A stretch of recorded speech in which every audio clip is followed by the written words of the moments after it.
Hi guys, எல்லாருக்கும் வணக்கம் guys. இன்னைக்கு நம்ம இந்த வீடியோவில் என்ன பார்க்க போகிறோன்னா, நம்ம ஷான்ஷா அஃப்ரிடி பார்த்தீங்கன்னா முன்னாள் ஆல்ரவுண்டர், பாகிஸ்தான் அணி ஆல்ரவுண்டர் பார்த்தீங்கன்னா இந்திய அணிக்கு உலகக்கோப்பை வென்றதுக்கு வாழ்த்துக்களும் அப்புறம் ரசிகர்கள் குறித்து சில பல கருத்துக்கள்லாம் பேசியிருக்காரு.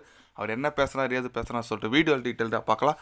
அதுக்கு முன்னே நீங்கள் நம்ம சேனலுக்கு புதுசாக வந்திருந்தீங்கன்னா ஒரு சப்ஸ்கிரைப் மட்டும் பண்ணிட்டாங்க. வீடியோக்குள்ளே போகலாம். வீடியோக்குள்ளே போகிறதுக்கு முன்னே இன்றைக்கி ஒரு லெஜண்ட், இந்தியாவின் லெஜண்ட் சொல்கிற எம்எஸ் தோனிக்கு இன்றைக்கி பிறந்தநாள். கண்டிப்பாக அவங்களுக்கு கமெண்டில் பிறந்தநாள் வாழ்த்துக்கள் தெரிவித்திருங்க. வாங்க வீடியோக்குள்ளே போகலாம். ஆமாங்க, அஃப்ரிடி என்ன சொன்னார்னு பார்த்தீங்கன்னா, வேர்ல்டு கப் முடிஞ்சு ஒரு 5 நாள் ஆகுதுங்க. 5 நாள் ஆகினால செம்ம செலிப்ரேஷன்லாம் பண்ணிகிட்டு இருக்கோம். இந்த நிலையில் பார்த்தீங்கன்னா அவர் என்ன சொன்னாருன்னு கேட்டிங்கன்னா, இந்திய அணி உண்மையாக உலகக்கோப்பை அடிக்கிறதுக்கான தகுதியான அணி தான். கண்டிப்பாக அவங்க ஒற்றுமையோடு விளையாடினாங்க. பேட்டிங், போலிங், ஃபீல்டிங் சொல்லிட்டு எல்லாத்துலேயும் கரெக்டாக அவங்க வேலை பண்ணனால தான் அவங்க வெற்றி பெற்றாங்க. பாகிஸ்தான் அணிக்கிட்ட அந்த ஒற்றுமை இல்லை. அவங்க தோல்விக்கு காரணம் இது 2 டிஃப்ரென்ஸ் தான். இந்திய அணிக்கிட்ட ஒற்றுமை இருக்குது, பாகிஸ்தான் அணிக்கிட்ட ஒற்றுமை இல்லை. ஆனால் இருந்தாலும் இந்திய அணி சூப்பராக விளையாடுனாங்க. அவங்களோட வாழ்த்துக்கள் சொல்லிக்கிறேன். சவுத் ஆஃப்ரிக்காவும் நல்லா தான் ஃபைட் பண்ணி வந்தாங்க. பட் அவங்க லக் இல்லாதனால அவங்க தோத்துட்டாங்க. பட் இந்திய அணி வெற்றி பெற்றது ரொம்பவும் மகிழ்ச்சியாக இருக்குது. அதுவும் கோலி, ரோஹித் சர்மா இதுமாதிரி 2 லெஜண்ட்ஸ் விளையாடி உலகக்கோப்பை வாங்கி கொடுத்துருக்குது. எனக்கு ரொம்பவே மகிழ்ச்சியாக இருக்குது. அப்புறம் இந்திய அணி ரசிகர்கள் பற்றி நான் பேசி ஆகணும்.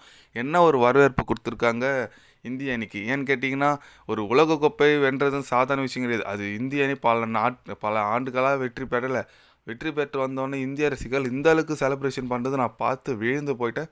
கண்டிப்பாக இந்திய அணி ரசிகர்கள், இந்த உலகத்திலே இந்திய அணியில் தான் அதிக ரசிகர்கள் இருக்காங்க. அது எனக்கு 100% தெரிஞ்சிச்சு இதை பார்த்ததும் அப்படின்னு சொல்லிட்டு ரொம்ப விழுப்பாக பேசியிருக்காரு பாகிஸ்தான் முன்னாள் வீரர் அஃப்ரிடி. ஆமாங்க, அவர் சொல்கிற மாரி கரெக்டு தாங்க. கிட்டத்தட்ட ஒரு 13-14 கிலோமீட்ரு ரசிகர் கூட்டம் தாங்க. டிராஃபிக் சுத்தமாக இந்த இடம் பிளாக் பண்ணிட்டாங்க. வான்காடி மைதானத்தில் ஏதோ மேட்ச் நடக்கிற மாதிரி எவ்வளோ கூட்டங்க வந்து அவங்களோட செலிப்ரேஷன் பண்ணாங்க. விராட் கோலி பர்சனலாக பேசுனார், ரோஹித் சர்மா பர்சனலாக பேசினார், ஹர்திக் பாண்டியா பேசினார். அதனால் நம்ம இந்திய ரசிகர்கள் தான் உலகத்திலே அதிக ரசிகர்கள் இருக்காங்க கிரிக்கெட்டுன்னு சொல்லியிருக்காரு. அது 100% உண்மை தான், நானும் ஒத்துக்கிறேன். ஏன்னா அந்த அளவுக்கு தான் இருக்குது. நீங்கள் மற்ற இது மட்டும் இல்லாமல் மற்ற இந்த டொமஸ்டிக் லீக் கூட எடுத்து பாருங்களேன்.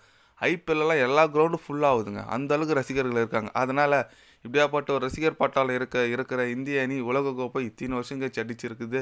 மனசு கஷ்டமாக இருக்குது. இருந்தாலும் தொடர்ந்து சேரப் பண்ணுவோம். கண்டிப்பாக அடுத்தது பார்த்திங்கன்னா சாம்பியன் ட்ராஃபி வருது, டெஸ்ட் சாம்பியன்ஷிப் வருது, ஓடி world cup, T20 world cup. கண்டினியூவாக இந்த ஒரு அடுத்த ஒரு 7 வருஷத்தில் ஒரு 9 ஐசிசி ட்ராஃபி வருதா கேள்விப்பட்டேன். அதனால் இதில் எதனாச்சும் ஒரு 3 நாளில் அடித்தா ரொம்ப சந்தோஷமாக இருக்கும்.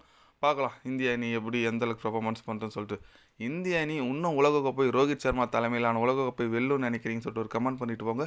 இது போன்ற ஸ்போர்ட்ஸ் நியூஸை தெரிஞ்சுக்கணுன்னா சேனலை சப்ஸ்கிரைபர் லைக் ஒன்று பண்ணிக்கோங்க. கண்டிப்பாக கிரிக்கெட் பற்றி day by day channel update வரும். மறக்காமல் சப்ஸ்கிரைப் மட்டும் கொஞ்சம் பண்ணி வச்சுக்கோங்க. நன்றி, வணக்கம்.